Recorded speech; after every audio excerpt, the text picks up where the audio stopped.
ये सारे फ्रेंड्स अपनी बैचलर ट्रिप एंजॉय करने के लिए फॉरेस्ट के एक ऐसे इलाके में चले जाते हैं जहाँ पर कुछ ऐसे अनजान शिकारियों का झुंड रहता था जो जानवरों का नहीं बल्कि इंसानों का मांस खाते थे। इस एडवेंचरस कहानी की शुरुआत होती है एक बहुत ही डेंस फॉरेस्ट को दिखाते हुए, जहाँ की नदियों में हमें कुछ लोग दिखाए जा रहे थे जो कि राफ्टिंग करते हुए आगे बढ़ रहे होते हैं। अब उनमें से एक आदमी होता है जिसका नाम रॉन था। रॉन की तो कुछ महीनों के अंदर शादी होने वाली होती है, तो इसीलिए अब रॉन के सारे दोस्तों ने मिलकर प्लान बनाया था कि वो बैचलर ट्रिप एंजॉय करेंगे, क्योंकि ऑब्वियस बात है कि शादी के बाद तो रॉन को बिल्कुल भी टाइम नहीं मिलने वाला। रॉन के साथ तो उसका भाई भी मौजूद था जिसका नाम एल्बर्ट होता है। बाकी सब उसके दोस्त थे जो यहाँ पर एंजॉय करने के लिए आए होते हैं। उन्होंने तो प्लान बनाया था कि वो फॉरेस्ट के अंदर जाकर अच्छी तरीके से कैंपिंग करेंगे और एकदम नेचुरल तरीके से सारी चीजें एंजॉय करेंगे। अब उनके साथ स्टीव नाम का एक गाइड भी होता है। स्टीव को ऐसी जगह पर आने और सरवाइव करने का बहुत ही अच्छा नॉलेज था। अब यहाँ स्टीव की भी चौंका देने वाली बैक स्टोरी थी। स्टीव कुछ साल पहले अपने फादर के साथ इसी तरीके के फॉरेस्ट में आया जाया करता, लेकिन इसी तरीके से एक बीहड़ वाले इलाके में ट्रैवल करते टाइम उसके फादर की मृत्यु हो गई। अब वो कैसे हुआ और किसने किया स्टीव को बिल्कुल भी समझा नहीं था, लेकिन उसके बाद स्टीव ने ये काम छोड़ा नहीं, बल्कि उसने इस काम को प्रोफेशन बना लिया और इसी तरीके से कई सारे टूरिस्ट की हेल्प करता है ताकि वो इस जगह की पूरी नॉलेज अपने पास रखे। अब वो सारे फ्रेंड्स राफ्टिंग करते हुए एक किनारे पर पहुंच जाते हैं। उस जगह से जमीन पर आते हुए स्टीव ने एक और बात बताई कि ये पूरा प्लेस जो तुम देख रहे हो ये काफी ज्यादा बदनाम है अपनी खतरनाक चीजों के लिए। न्यूज में ये बात बहुत ज्यादा फैली है कि यहाँ कई सारे लोग मारे गए हैं और अभी तक उनका कोई रीजन पता नहीं चला कि ये कौन कर रहा है। अब तक उन सारे लोगों के मरने की संख्या 100 के ऊपर हो चुकी है। इस बात से बाकी लोग तो एकदम सोच में पड़ गए कि वो भी तो उसी जगह पर जा रहे हैं, लेकिन स्टीव ने उन्हें भरोसा दिलाया कि वो इस जगह पर बहुत बार आ जा चुका है, तो उसे हर एक चीजें पता है और हमें कुछ भी नहीं होगा। अब यहाँ उन्हें ठंडी लग रही थी तो वो किनारे पर बैठ गए अपने कपड़े निकाल कर। वो सब एक दूसरे से बात कर ही रहे थे, तभी अचानक फॉरेस्ट में से किसी के बंदूक चलाने की आवाज आई। ये आवाज सुनकर सभी एकदम चौंक गए कि ये क्या है। तब जाकर स्टीव उन्हें कंफर्टेबल कराता है कि जरूर ये कोई शिकारी होगा और वो यहाँ पर शिकार करने आया होगा जानवरों का। हमें इस बात की कोई टेंशन नहीं लेनी है और अपने ट्रिप को एंजॉय करना है। अब यहाँ स्टीव की बातों को सभी लोग मानने लगे थे क्योंकि उसे ही यहाँ का पता है, पर थोड़ी ही देर में सभी इतनी मुसीबत में पड़ने वाले हैं कि वो सोच भी नहीं सकते। उन्हें आए हुए यहाँ पर एक दिन से ज्यादा हो चुके थे, इसीलिए फिलहाल वो अपनी कार के पास जाने का डिसाइड करते हैं। ट्रेवल करते हुए रॉन का भाई एल्बर्ट थोड़ा सा डर रहा था, लेकिन रॉन उसे समझाता है कि हम सभी साथ हैं तो कोई कुछ भी नहीं कर सकता। अब यहाँ पेड़ के नीचे उन्हें एक छोटा सा खिलौना मिला। ये एक डॉल थी जिसे किसने यहाँ पर रख दिया था। अब उन्हें नहीं समझता कि किसी बच्चों की छोटी डॉल यहाँ पर कौन रख के जा सकता है। फिर भी वो उन्हें उठाकर वापस अपनी कार की तरफ बढ़ते हैं। अब यहाँ ट्रेवल करते हुए सामने की तरफ उनकी कार दिखाई दे रही थी जो एक ओपन एरिया में पार्क की होती है। सिंपली उन्हें वहाँ पर जाकर बैठना था और यहाँ से निकल जाना था, लेकिन तभी एक और गोली चलने की आवाज आई। सभी लोग सोच रहे थे कि ये वही शिकारी है जो जानवरों को पकड़ रहा है, लेकिन इस बार जो गोली चली थी वो सीधा उनके एक साथी विंसेंट के हाथ पर लग गई। अच्छी बात हुई कि विंसेंट को वो गोली साइड से छू कर गई, इसलिए उसके हाथ पर ज्यादा चोट नहीं लगी थी। सभी लोग जल्द से जल्द कार के पीछे चले जाते हैं विंसेंट का ट्रीटमेंट करने के लिए। वो सब समझ गए थे कि ये शिकारी जानवर का शिकार नहीं कर रहा है, बल्कि उन सभी पर हमला करने का ट्राई कर रहा है। वो सब तो उसे रुकने के लिए कहते हैं, लेकिन लग नहीं रहा था कि शिकारी मारने वाला है। उसके तो हर वक्त नजर उन लोगों पर है कि वो क्या करना चाहते हैं। प्रॉब्लम की बात ये थी कि कार के टायर भी पंक्चर्स हो चुके थे और ये हो सकता है कि उसे शिकारी ने किया हो। जल्द से जल्द विंसेंट के घाव पर पट्टियां बांधी जाती हैं और वो सोच रहे थे कि कार लेकर यहाँ से चले जाए, पर तभी एक और गोली चलती है जो सीधा आकर उनके कार में लग गई। इससे वो सब इतना तो समझ गए थे कि चाहे कुछ भी हो जाए ये शिकारी उन्हें जाने नहीं देने वाला। और जो पहली बार स्नाइपर फायर की गई थी वो शायद उनके लिए ही होती है, ना कि किसी जानवर के लिए। यानी अब वो सब एक तरीके से फंस चुके हैं उस स्नाइपर के बीच, और अगर जरा सी भी गलती हुई तो शायद वो शिकारी उन्हें मार देगा। वो सब तो चिल्ला चिल्ला कर शिकारी को बोल रहे थे कि तुम हमें क्यों मार रहे हो, लेकिन दूसरी तरफ से कुछ रिप्लाई नहीं आता। उस जगह पर जितने भी रॉन के साथी मौजूद थे सबके सब डर चुके होते हैं। उन्हें कैसे भी वहां से निकलना था, लेकिन उनके सामने स्नाइपर है। अगर जरा सी भी गलती हुई तो वो शिकारी उन्हें मार सकता है। लेकिन फिर भी यहाँ रॉन का भाई एल्बर्ट उन्हें समझाता है कि हमें फॉरेस्ट के अंदर भागना चाहिए। इस खुली जगह पर हम कभी भी स्पॉट किए जा सकते हैं। एल्बर्ट की ये बात सभी को अच्छी लगती है, इसीलिए वो लोग भागते हुए फॉरेस्ट में चले गए। लेकिन जो शिकारी उन पर हमला कर रहा था वो बिल्कुल भी रिएक्ट नहीं करता। जैसे लगता है कि वो सच में चाहता है कि ये सभी लोग फॉरेस्ट में चले जाएं, इससे वो सभी उसके नजर में रहेंगे। अब यहाँ भागते हुए रॉन का मोबाइल फोन नीचे गिर जाता है। अब यहाँ बाकी लोगों के पास उनका मोबाइल फोन नहीं था क्योंकि उन्होंने कार के अंदर रख दिया होता है, तो इसीलिए रॉन और स्टीव ने कैसे भी करके उसके मोबाइल फोन को लिया और वहाँ से भागने लगे। उन्हें लग रहा था कि वो मोबाइल फोन से डायरेक्शन ढूंढ लेंगे या फिर किसी से कॉन्टेक्ट कर लेंगे, लेकिन ये सारी चीजें भी नाकामयाब हो जाती है क्योंकि उनके मोबाइल फोन में ना तो नेटवर्क था और ना ही जीपीएस सिस्टम काम कर रहा होता है। यानी वो पूरी तरीके से फॉरेस्ट के बीचों बीच स्नाइपर के चारों तरफ फंस चुके थे। पता नहीं वो शिकारी कहाँ पर है और किसे मारेगा। पर अब रॉन और एल्बर्ट को याद आता है कि उसने मोबाइल फोन में एक वीडियो निकाला था। ये तब की होती है जब वो इस प्लेस पर आ रहे थे और उस वीडियो में ये सारी चीजें इंक्लूडेड हैं जो इस जगह से दूर लेकर जाती हैं। रॉन और एल्बर्ट ने ये चीजें स्टीव को दिखाई ताकि वो ये चीजें समझकर उन्हें वहां पर लेकर जा सके। स्टीव ने उन लोगों को अच्छी तरीके से देखा और अब वो भागने लगे दूसरी तरफ। अब यहाँ रास्ते में अचानक एल्बर्ट का पैर एक गड्ढे में गिर जाता है। इससे उसे थोड़ी सी चोट लगी थी और पैर में थोड़ी सी सूजन आ गई होती है। अब यहाँ एल्बर्ट का भाई रॉन ये चीजें गौर से देख रहा था क्योंकि उसे ये मोमेंट वापस याद आ रहा होता है। सेम ऐसा ही हुआ था कुछ महीनों पहले जब वो अपनी फियांसे लीना के साथ बीच पर मौजूद था। लीना को भी इसी तरीके से पैर पर चोट लगी थी और वो चल नहीं पा रही थी। अब रॉन को ऐसा सेम विजन अपने भाई के साथ कैसे होता हुआ दिखाई दे रहा है, ये सोच सोचकर उसका दिमाग फटने लगा था। पर फिलहाल वो फोकस करते हैं कि वो कैसे भी यहाँ से निकल जाए। आइडिया नहीं कि आखिरकार शिकारी कहाँ पर हो सकता है। वो सभी आखिरकार ट्रेवल करते हुए एक ग्रेव के पास पहुंच जाते हैं। उस जगह पर एकदम ताजे फ्लावर्स रखे गए थे जैसे अभी अभी किसी का फ्यूनरल किया गया हो।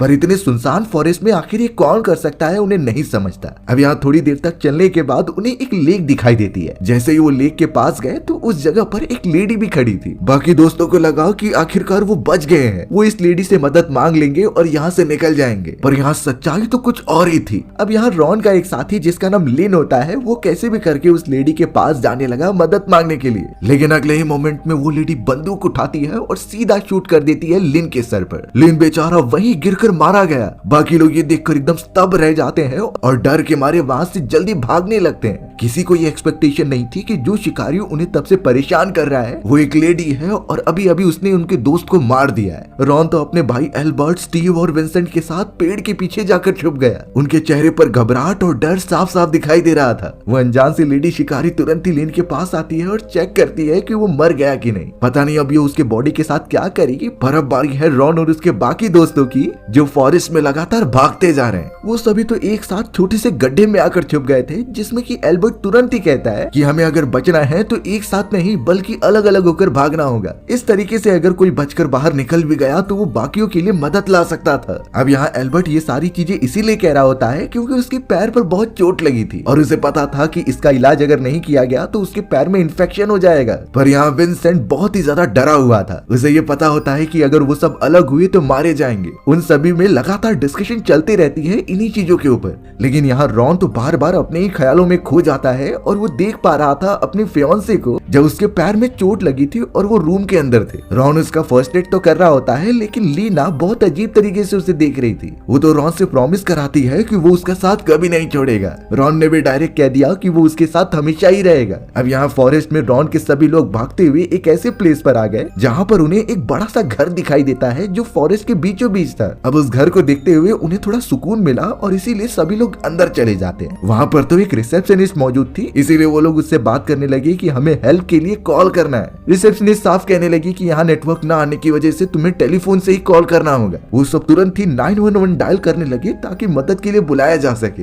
लेकिन कॉल कनेक्ट होता और वो सभी पुलिस ऑफिसर्स को बता पाते इससे पहले ही एक गन शॉट की आवाज आती है। वो गोली सीधा आकर उस रिसेप्शनिस्ट को लग जाती है जो वहीं पर गिरकर मर गई। इस बात से बाकी लोग एकदम चौंक गए और नीचे जाकर छुप जाते हैं। यानी ये बात साफ थी कि वो फीमेल शिकारी यहाँ पर पहुंच चुकी है। शायद वो उन सभी की हर एक चीजों के ऊपर नजर रखी हुई है और उन्हें जब तक मार नहीं लेगी उन्हें यहाँ से जाने नहीं देगी। सभी लोग नीचे बैठ गए थे अपनी जान बचाकर क्योंकि सामने की तरफ ही वो शिकारी लेडी थी। उसके हाथ में गन होता है और शायद वो उनके ऊपर कभी भी फायर कर सकती है। अब गोली लगने के बाद रिसेप्शनिस्ट तो मर गई थी लेकिन रॉन की नजर जाती है अपने फ्रेंड विंसेंट की तरफ। बेचारे विंसेंट को वही सेम गोली आकर लगी थी और वो नीचे गिर गया था। यानी इससे पता चलता है कि उस स्नाइपर का निशाना कितना तेज है। वो एक ही बुलेट से 2 लोगों को घायल कर सकती है। अब यहाँ विंसेंट बेचारा मदद मांग रहा था लेकिन रॉन उसे हाथ पकड़ के दिलासा देता है। स्टीव और एल्बर्ट तो यही बोल रहे थे कि उन्हें पीछे वाले रास्ते से निकल जाना चाहिए। अगर वो शिकारी लेडी अंदर घुस गई तो उनका बचना नामुमकिन होगा। पर यहाँ रॉन बेचारे अपने दोस्त को ऐसे कैसे छोड़कर जा सकता है। उसने डिसाइड किया कि चाहे कुछ भी हो वो विंसेंट को नहीं छोड़कर जाएगा। लेकिन अगले ही मोमेंट में एक और गोली चलती है। ये गोली सीधा आकर विंसेंट के सर में लगी और वो वहीं पर मर गया। बेचारा विंसेंट पहले से ही घायल था और अब वो उसकी जान भी चली गई है। यानी अब ये बात साफ है कि रॉन रॉन विंसेंट को छोड़कर जा सकता है अपने बाकी साथियों के साथ। अब यहाँ पर तो वो सिर्फ 3 ही लोग बचे हुए हैं, तो कैसे भी वो पीछे वाले रास्ते पर जाते हैं और फॉरेस्ट वाले इलाके में अंदर की तरफ जाने लगते हैं। एल्बर्ट और स्टीव के पैर पर तो बहुत ज्यादा चोट भी लगी थी, इसीलिए उन्हें चलने में प्रॉब्लम भी हो रही होती है, बट दोनों एक दूसरे को सहारा देकर आगे बढ़ते चले गए, ये होप लगाकर कि आगे की तरफ उन्हें बाहर निकलने का कोई रास्ता मिलेगा।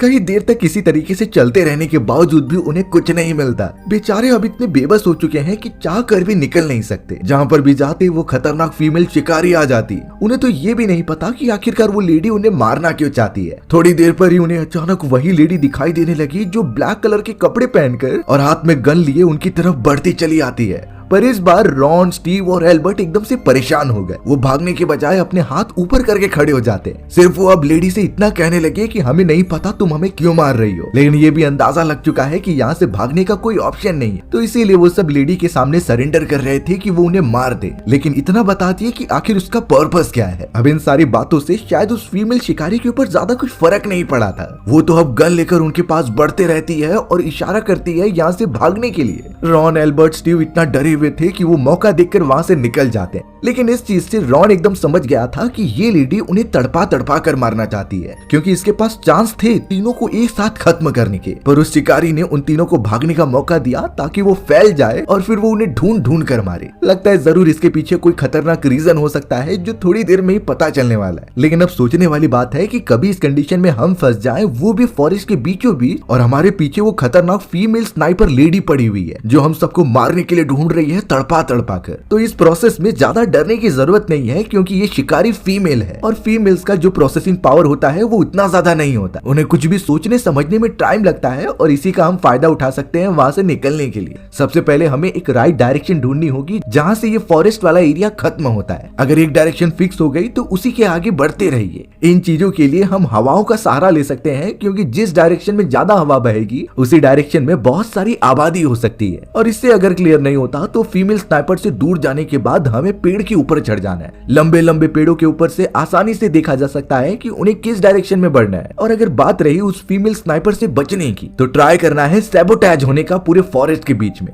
ऐसे घास और कई सारे फूल पत्ते आते हैं जिसे अपने बॉडी पर अच्छी तरीके से ढकने पर आप किसी को दिखाई नहीं दोगे। सेम ऐसा ही जैसा कि गिरगिट अपना रंग बदलते हैं शिकारी के आने के कारण। ये बात साफ है कि वो लेडी यहाँ पर कई सालों से रह रही है, तो उसे अपने शिकार को ढूंढने का अच्छा खासा नॉलेज हो सकता है। इसीलिए अच्छा ऑप्शन ये होगा कि सबसे पहले हम अपनी बॉडी पर मिट्टी लगा ले और फिर उसके बाद पेड़ पौधे ऊपर से डालें। इससे हमारे बॉडी की स्मेल भी चली जाएगी और हम आसानी से छुप भी सकते हैं। ये सारी चीजें मिलिट्री ऑफिसर्स भी अपनी जंग के दौरान यूज करते हैं, और देखा जाए तो यही सबसे बेहतर तरकीब है अपने शिकारी से बचने के लिए। पर यहाँ एल्बर्ट, स्टीव और रॉन तो लगातार भागते ही जा रहे थे, पता नहीं वो बच भी पाएंगे कि नहीं। अब ये तीनों छुपते छुपाते हुए आगे बढ़ रहे थे, क्योंकि जरा सी भी गलती उस लेडी का ध्यान उनकी तरफ आकर्षित कर सकती है। वो फीमेल शिकारी तो अपनी स्नाइपर लेकर चारों तरफ घूम रही थी। ऐसा लग रहा था कि वो उनके साथ कोई खेल खेल रही है, और इस बार उसे अगर ये तीनों दिखाई दे जाएंगे तो वो उन्हें शूट करके मार देगी। अब यहाँ रॉन, एल्बर्ट और स्टीव चोरी चुपके एक पत्थर के पीछे आ जाते हैं। उन्हें समझ गया था कि ये बहुत ही शातिर शिकारी है, तो इससे अगर निपटना है तो हमें भी शातिर तरीके से काम करना होगा। एक समय पर वो देख पा रहे थे कि जिस पत्थर के पीछे वो छुपे हुए हैं वो फीमेल शिकारी उनसे ज्यादा दूर नहीं है, तो अगर वो सब चाहे तो एक साथ मिलकर उस लेडी पर हमला कर सकते हैं और उन्हें मार सकते हैं। लेकिन कहीं न कहीं रॉन इसके लिए मना कर रहा था, क्योंकि ये खतरनाक हो सकता है। अगर वो सब जरा भी लेट हुए तो उनमें से कोई भी मारा जा सकता था। रॉन तो कैसे भी अपने और अपने भाई को मरने तो नहीं दे सकता, इसीलिए अब रॉन ने एक तरकीब निकाली और उसने यहाँ से भागने का ही प्लान बनाया। वो कैसे भी एक लकड़ी का टुकड़ा उठाता है और उसे दूसरी तरफ फेंक देता है। शिकारी लेडी उस मोमेंट को सेंस कर लेती है और उस लकड़ी के टुकड़े के पास जाने लगती है, यानी उसका ध्यान यहाँ से पूरी तरीके से भटक चुका था।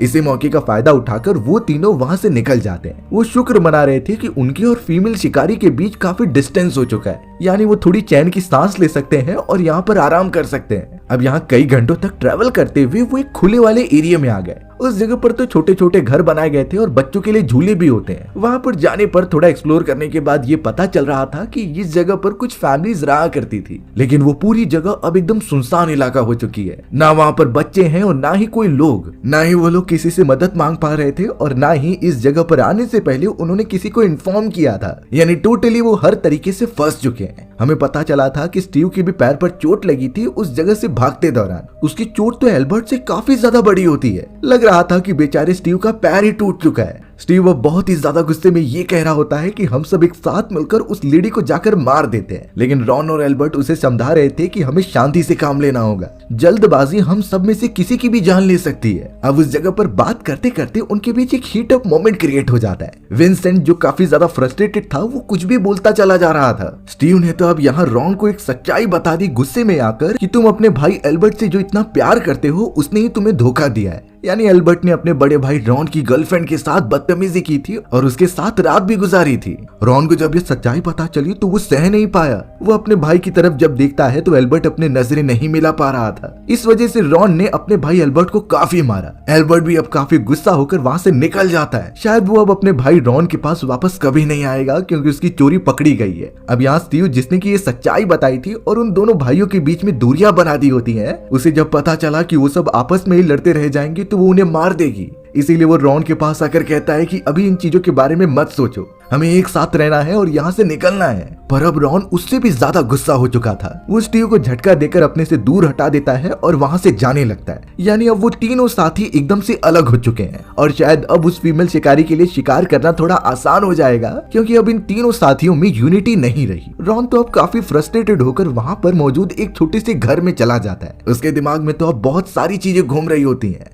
अब यहाँ रॉन जल्द से जल्द उस अनजान घर में जाकर थोड़ी छानबीन करने लगता है। उसे थोड़ी डिटेल निकालनी थी कि इतनी फॉरेस्ट के बीचों बीच ये सुनसान घर किसके हैं और अगर कोई भी उन्हें रहता हुआ मिल गया तो वो उनसे मदद मांग सकता था बाहर जाने के लिए। लेकिन यहाँ पर रॉन जब घर के अंदर घूमता रहता है तो उसे कई सारी अजीब चीजें दिखाई दी। जैसे कि उसे पता चला कि जो फीमेल शिकारी उन्हें मारने की कोशिश कर रही है उसकी तो एक बेटी भी थी और वो यहीं पर उसके साथ रहा करती। यानी इनडायरेक्टली रॉन उसी शिकारी के घर में आ चुका है और हो सकता है कि कभी भी वो शिकारी यहाँ पहुँचती ही होगी। अब रॉन के पास चांस था कि वो वहाँ से भाग जाए, लेकिन वो थोड़ी और इन्फॉर्मेशन निकालने के लिए वहाँ पर रुक जाता है क्योंकि उस शिकारी से बचना तो ऑलमोस्ट नामुमकिन लग रहा था। अब थोड़ा एक्सप्लोर करते हुए वो एक आर्टिकल तक पहुँचा जहाँ पर वो शिकारी जिसका नाम एमा था उसकी एक छोटी बच्ची होती है, लेकिन न्यूज़पेपर में ये साफ छपा था कि उसकी बेटी को मार दिया गया। ये कुछ हाइकर्स और टूरिस्ट का काम था जो इस फॉरेस्ट में चले आए थे और फिर बेरहमी तरीके से एमा की बेटी को मार दिया। अब यहाँ कहीं न कहीं रॉन समझ चुका था कि वो फीमेल शिकारी उन्हें क्यों मारने की ट्राई कर रही है। इनफैक्ट हो सकता है कि अपनी बेटी की मौत के बाद वो बदला लेने का ट्राई कर रही है हर उस इंसान से जो यहाँ पर ट्रेवल करने आता है और टूरिस्ट बनकर आता है। इसीलिए एमा बिल्कुल भी उनसे पूछताछ नहीं करती और सीधा उन्हें मार देती है। अपनी छोटी बच्ची को सामने मरते हुए देखना कितना दुखद होगा ये एमा ही समझ सकती है। रॉन भी इस मोमेंट पर थोड़ा इमोशनल हो गया था और वो सब कुछ सोच पा रहा होता है कि एमा के ऊपर क्या बीत रही होगी।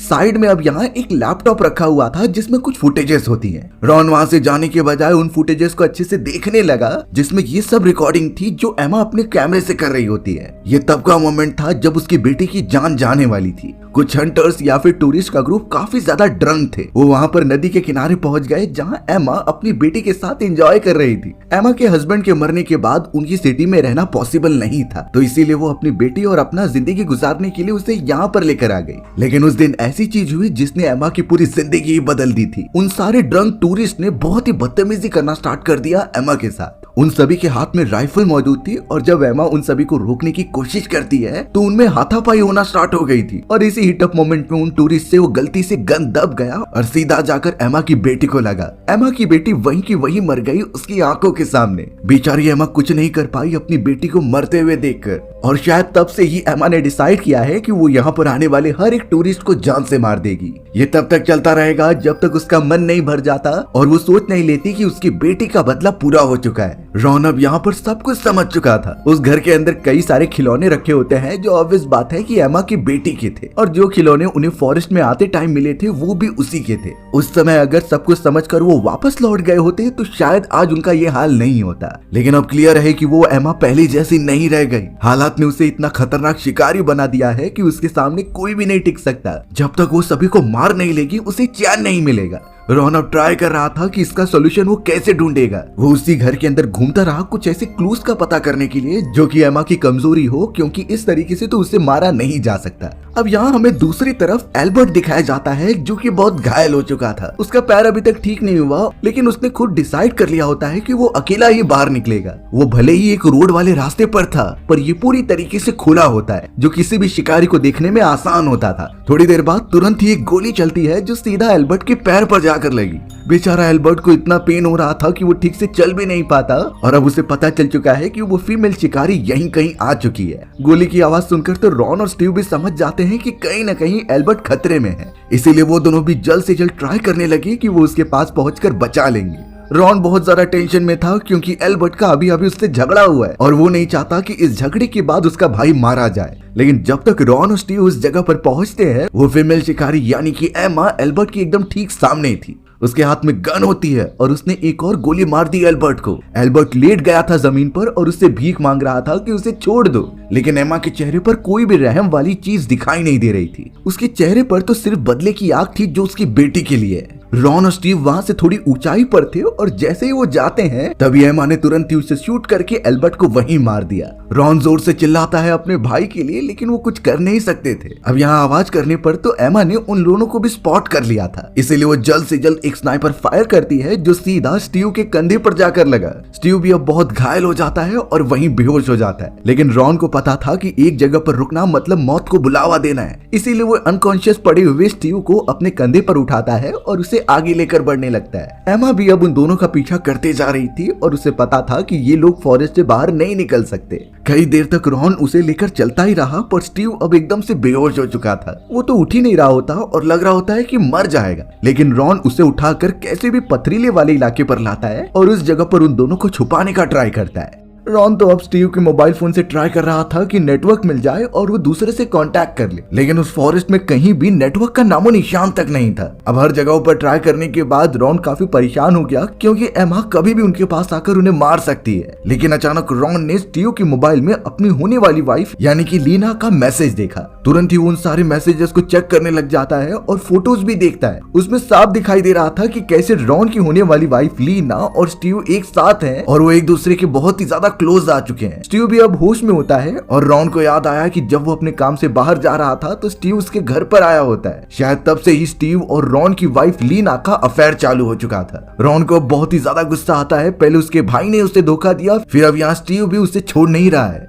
रॉन तुरंत ही स्टीव के पास जाकर ये पूछने लगता है और स्टीव ने साफ कह दिया कि ये सब तुम्हारी गर्लफ्रेंड ने मुझे करने के लिए कहा था। मैं उसके काम में हेल्प करने वाला था और उसके बदले वो मेरे साथ एंजॉय करेगी, यही डील हुई थी। रॉन अब इस बात से और ज्यादा फ्रस्ट्रेटेड हो गया और उसने स्टीव को मारकर वापस बेहोश कर दिया। अब तो उसका दिमाग पहले से और ज्यादा खराब हो चुका है। रॉन ने तो अब डिसाइड किया कि चाहे कुछ भी हो, अगर वो शिकारी लेडी उसके सामने आएगी तो वो भी चुप नहीं बैठेगा, वो भी पलटवार करके उसे मारने की कोशिश करेगा, क्योंकि इसके अलावा और कोई भी ऑप्शन नहीं। वो एक पागल मदर है जो अपनी बेटी की मौत का बदला लेना चाहती है हर इंसान से जो यहाँ से गुजरने की भी कोशिश करेगा। अब रॉन ने ये नोटिस कर लिया था कि एमा ऊपर की तरफ जा रही है, यानी वो पहाड़ की ऊंचाई से देखकर उसके ऊपर फायर करने की कोशिश करेगी। इसीलिए अब रॉन भी ऊपर जाने का सोचता है। उसने सबसे पहले बेहोश पड़े हुए स्टीव को खींचकर एक कोने में रख दिया और एक चाकू भी अपने पास रख लिया होता है। लेकिन अब रॉन के दूसरे हाथों में वो छोटा सा खिलौना देख रहे थे जो एमा की बेटी का था। अब पता नहीं वो उससे क्या करेगा, लेकिन बात क्लियर थी कि वो खतरे में पड़ने वाले। रॉन एमा को नोटिस करते हुए ऊपर चढ़ता जा रहा था और धीरे धीरे टॉप पर पहुंच जाते। एमा अपना स्नाइपर हर जगह घुमाकर चेक कर रही थी कि वो लोग कहां पर हैं। जरा भी वो दिखाई दिए तो उन्हें शूट करके मार देगी, क्योंकि अब देखा जाए तो सिर्फ दो ही लोग बचे हैं, रॉन और स्टीव। बिना हमला किए स्टीव अब एमा के साथ गया और ऊपर की तरफ जाकर उसे शांत करने की कोशिश करने लगा।